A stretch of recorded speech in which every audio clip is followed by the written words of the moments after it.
bom estar novamente com você no programa Classe Bíblica no Ar. Hoje nós vamos estudar a lição número 2 do nosso curso História da Igreja, dos primórdios até a atualidade. Você então que já tem o seu livro, abra-o comigo na página 21. Nós vamos estudar a lição número 2, que tem por título A Igreja Perseguida.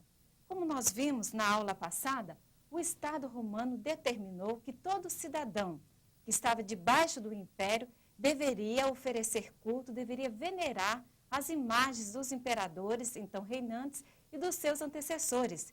E é exatamente por este e por outros motivos que nós vamos estudar nessa lição, que a igreja então passa a ser oficialmente perseguida também pelo Império Romano. Nós vamos ver que até 100, mais ou menos, depois de Cristo, a igreja sofre algumas perseguições esporádicas por parte de algumas seitas judaicas. Mas a partir de 64 depois de Cristo, ela então começa a ser perseguida também pelo Império Romano. Porque o Império Romano, a concepção de liberdade de culto dentro do Império Romano, estava associada ao fato de que todo cidadão devia também, junto do culto ao seu Deus, prestar culto às imagens dos imperadores. E, enfim, participar de toda aquela religiosidade romana. Agora, isso diferia da base da fé cristã, porque os cristãos dedicavam-se exclusivamente na adoração do seu Deus, e isso era uma afronta para o Império Romano. Acompanhe no seu livro o esboço da nossa lição. Nós vamos estar exatamente falando sobre essas circunstâncias de perseguição no final já do primeiro século até o terceiro século. Acompanhe então no final da página 21, o esboço da lição. Primeiro, a extensão da igreja. Segundo texto, primeiras perseguições. Terceiro texto, período de maiores perseguições. Quarto texto, os pais da igreja. Quinto texto, as acusações contra os cristãos. Antes, porém, de passarmos aos objetivos da lição, eu quero ressaltar uma frase muito interessante de Tertuliano a respeito dos cristãos. Observe no último parágrafo.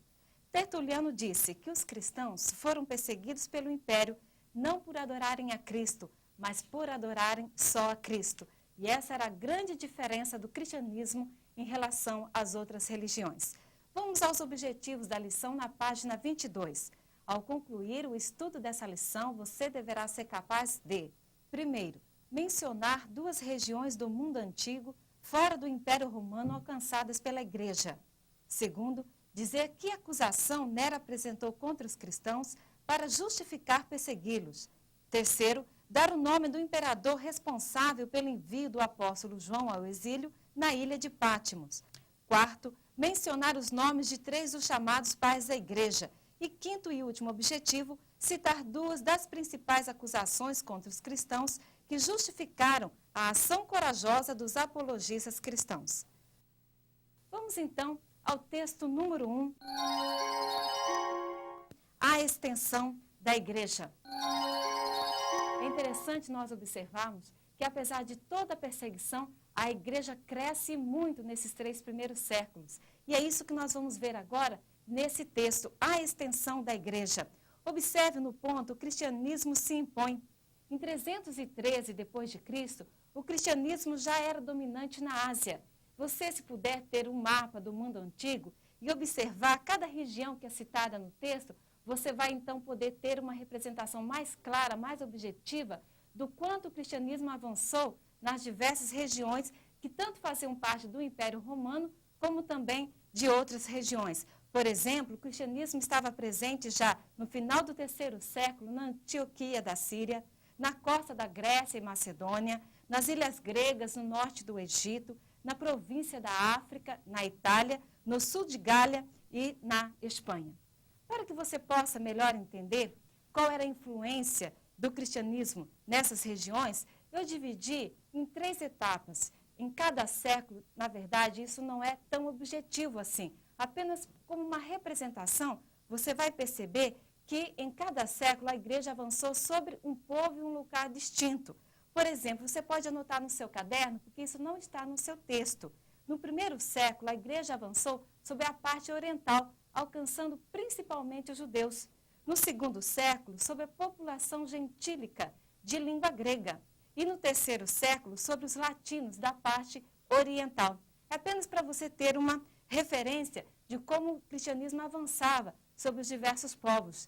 E também é interessante que, apesar de no começo do evangelho ser pregado, da forma como os apóstolos estavam transmitindo a palavra, os que eram mais acessíveis a esse evangelho eram os da classe pobre.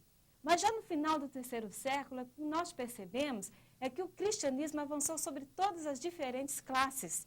Isso é interessante quando nós vemos a posição e o papel dos apologistas, dos polemistas, dos defensores da fé. Eles eram homens intelectuais, homens cultos e que foram um testemunho importante dentro do Império Romano e dentro da sociedade romana da época. Vamos agora ao ponto meios de crescimento da igreja na página 24. Logo no início dessa página você tem um pequeno mapa que vai também tornar claro para você a expansão da igreja. Meios de crescimento da igreja. O autor cita aqui 2 meios importantes nesse momento da igreja, nesses 3 primeiros séculos. Nós já falamos aqui dos apologistas, dos polemistas.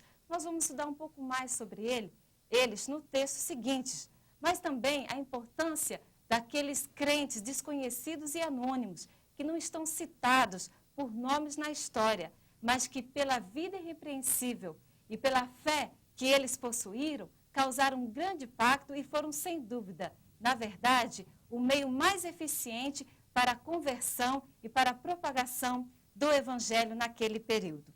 Vamos agora passar ao texto número 2. Primeiras perseguições. Nós já dissemos que até 64 depois de Cristo, as perseguições eles não vinham por parte das autoridades romanas, estavam mais centralizados naqueles grupos judeus fanáticos que não aceitavam o cristianismo, a mensagem do cristianismo. Mas a partir de 64, nós vamos então ter referências históricas oficiais de perseguições realizadas por imperadores, muitas vezes de maneira local, esporádica, mas já no final do 2º para o 3º século, de maneira generalizada.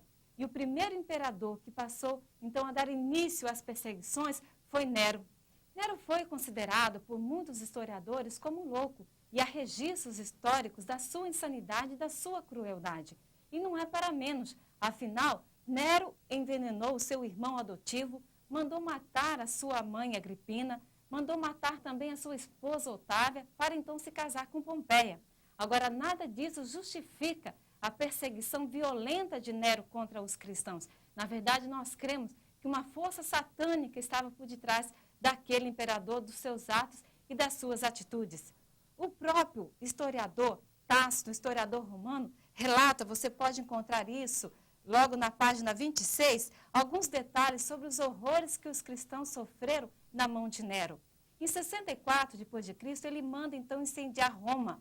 Alguns acreditam que é porque ele tinha um projeto de reconstrução. Só que ele então lança culpa sobre os cristãos por este ato. E diz então Tácito, esse historiador romano, que os cristãos eram incendiados, tinham seus corpos incendiados logo ao cair da noite para iluminar a cidade. Eram vestidos de peles para que os animais avançassem sobre eles. Enfim, você pode ler um texto que realmente choca a nós, mas que mostra quão cruel foi a posição de Nero em relação aos cristãos. O texto, assim morreram eles, o último ponto do texto 2, primeiras perseguições, você tem um relato de como morreram os apóstolos. Nós temos algumas referências bíblicas acerca de alguns deles.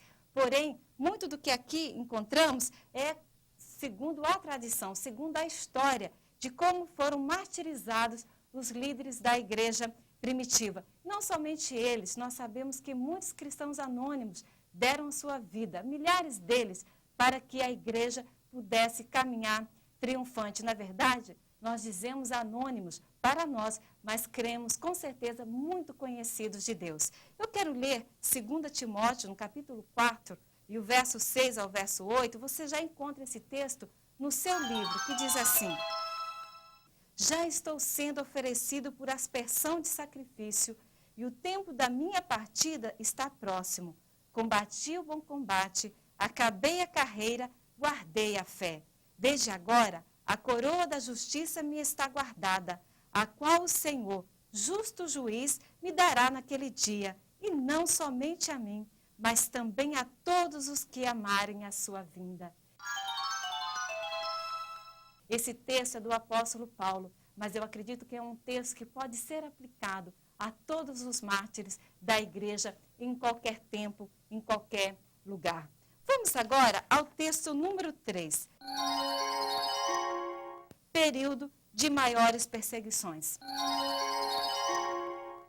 Nós vemos aqui que houve períodos em que a igreja foi perseguida de maneira mais esporádica, em outros tempos, de maneira mais generalizada. E o que você vai ter nesse texto é exatamente uma relação dos imperadores e qual foi a atitude desses imperadores para com os cristãos, para com a igreja.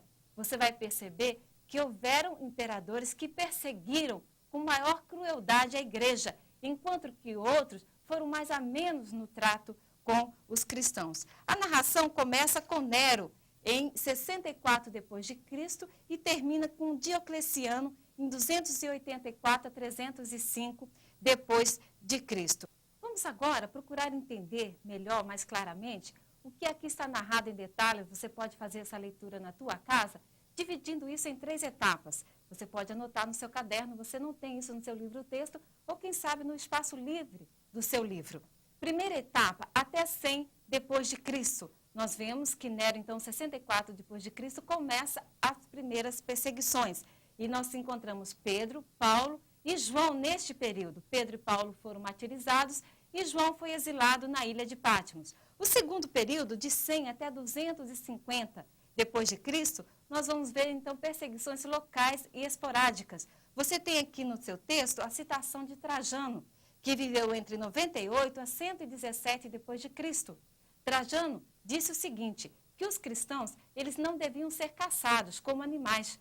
Porém, se alguma denúncia fosse feita contra eles e eles, sob julgamento, confessassem a Cristo por 3 vezes, então eles deveriam ser ou sentenciados à morte ou sofrer duras penas.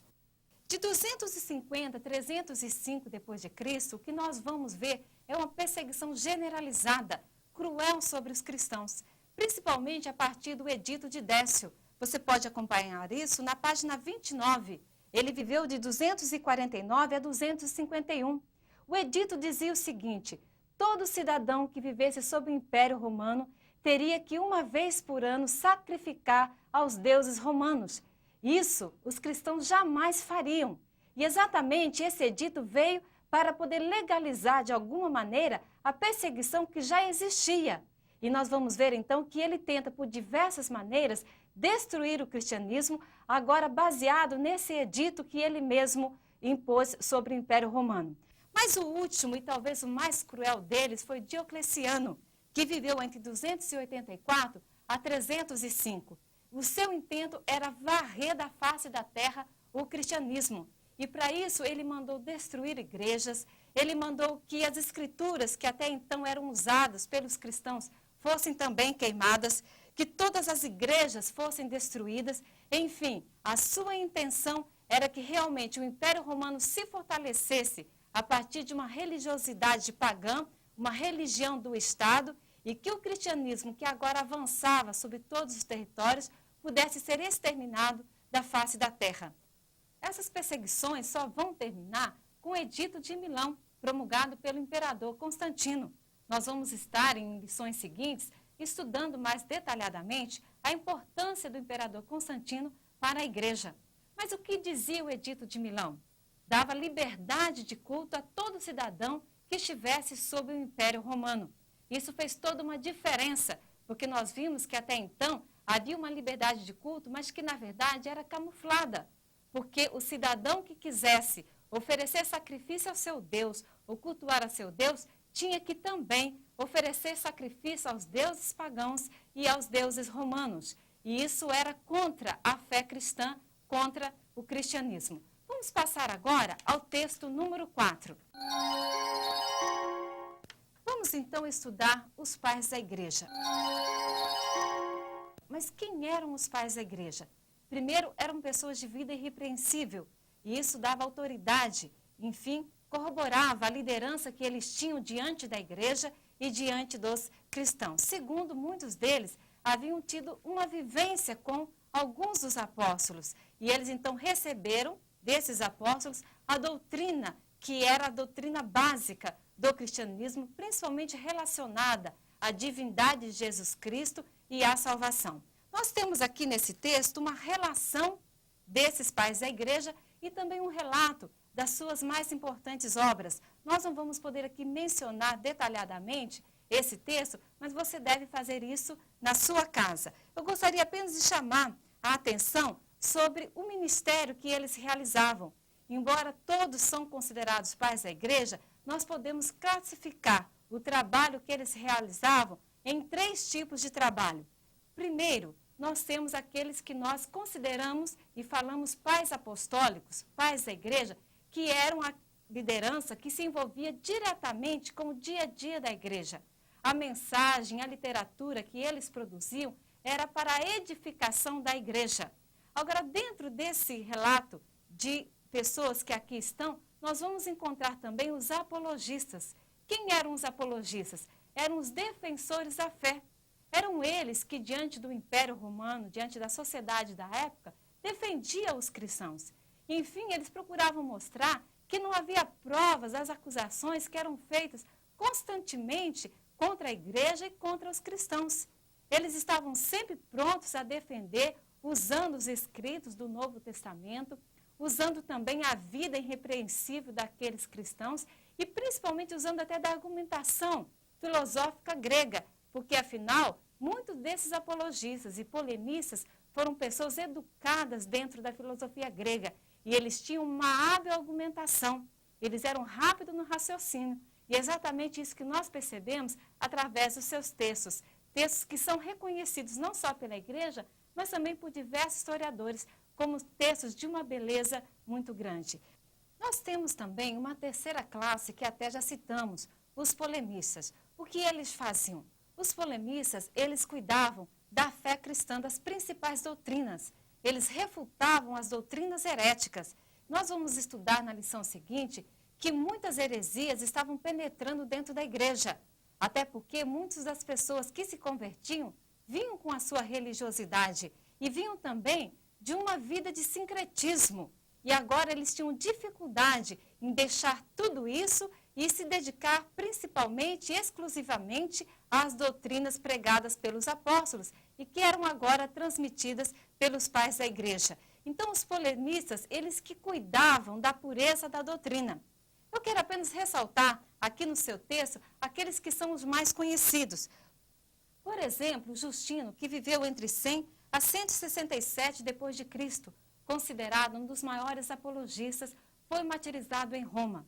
Nós temos também Irineu, logo em seguida, que foi um grande polemista. O seu trabalho foi exatamente refutar o agnosticismo, que era uma heresia que estava constantemente dificultando o trabalho dos cristãos. Temos Tertuliano, que é considerado o pai do cristianismo latino. Ele tinha um profundo zelo por Cristo, nos diz aqui o autor, e um profundo senso de moralidade, o que lhe deu influência e autoridade entre a igreja. E por último, nesta página, nós encontramos Orígenes, que viveu de 185 a 254 depois de Cristo. Ele é considerado o homem mais ilustre da igreja antiga.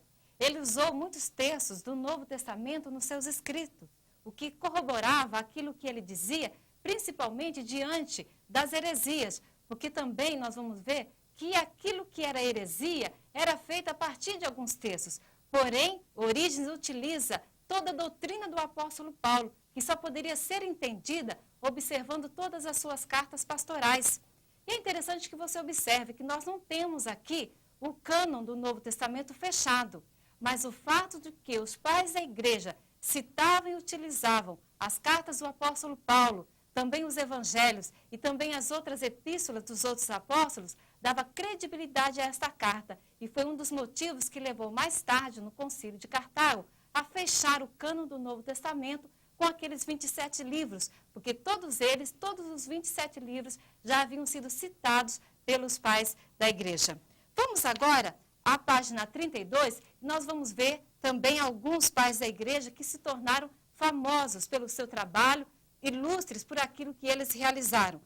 Nós temos Jerônimo, que viveu de 340 a 420 depois de Cristo, e que é considerado o mais ilustre dos pais da igreja.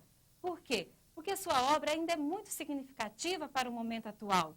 Ele fez uma tradução do Antigo Testamento para o latim e também mais tarde uma tradução do Novo Testamento, que nós vimos foi originalmente escrito em grego para o latim. Isso tornava acessível à sociedade daquela época, que já estava sendo alcançada pelo cristianismo e que falava o latim, tornava acessível às escrituras. Vamos continuar terminando esse texto? Observe Agostinho, que viveu entre 354 a 430 depois de Cristo. Ele é talvez o representante da igreja, das doutrinas da igreja esboçadas na Idade Média. É o grande teólogo da igreja antiga. Ele se converteu ao cristianismo e a sua vida foi radicalmente transformada. Se nós pudéssemos observar aqui mais detalhadamente a vida de Agostinho, nós veremos que durante toda a sua mocidade, ele se entregou a todo tipo de paixões carnais. Ele viveu e experimentou de tudo em busca de uma verdade. Era um homem culto, um homem que conhecia, na época, todo tipo de conhecimento possível e acessível ao ser humano.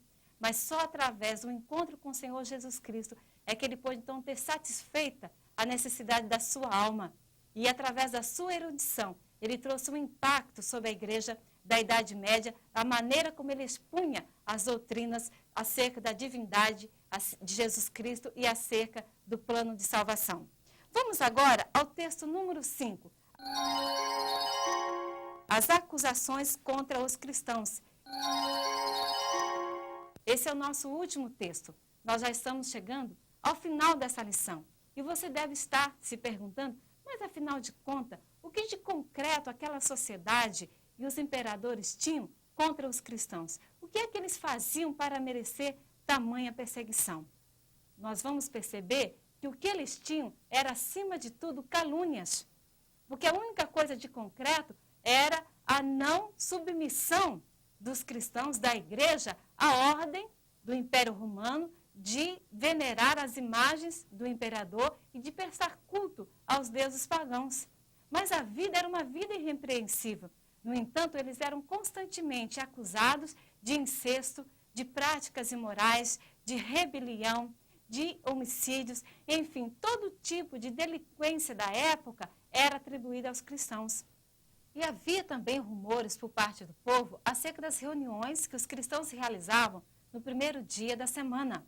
Na verdade, eles diziam que os cristãos, quando ali se reuniam, praticavam orgias as mais variadas e se entregavam à embriaguez. Porém, eles não tinham fatos concretos, provas acerca desses rumores.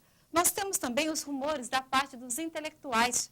O que nós vamos perceber, de verdade, nesse aspecto, é que o que causava estranheza, o que causava impacto sobre aquela sociedade, era o fato de que, no culto, os cristãos não se utilizavam de imagens, não se utilizavam de artifícios. E isso estava, de alguma maneira, impactando a sociedade no aspecto econômico, porque muitos viviam disso, exatamente de construir aqueles templos, de construir imagens, enfim, viviam da religiosidade popular. E uma outra ameaça é que os cristãos, de certa forma, eles pregavam a igualdade, porque o Evangelho fala da igualdade dos homens diante de Deus. Leia comigo na sua Bíblia, lá em Gálatas, no capítulo 3, o verso 28, o seguinte: de sorte não pode haver judeu, nem grego, nem escravo, nem liberto, nem homem, nem mulher, porque todos vós sois um em Cristo Jesus.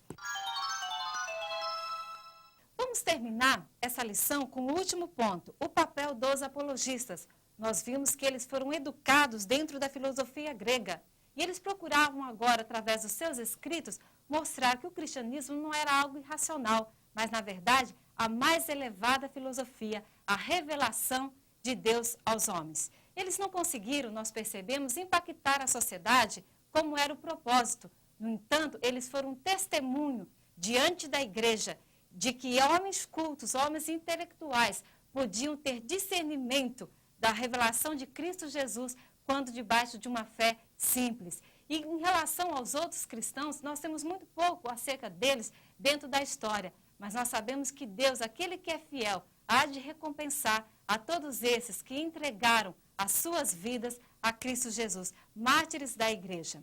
Que Deus o abençoe e até a nossa próxima aula.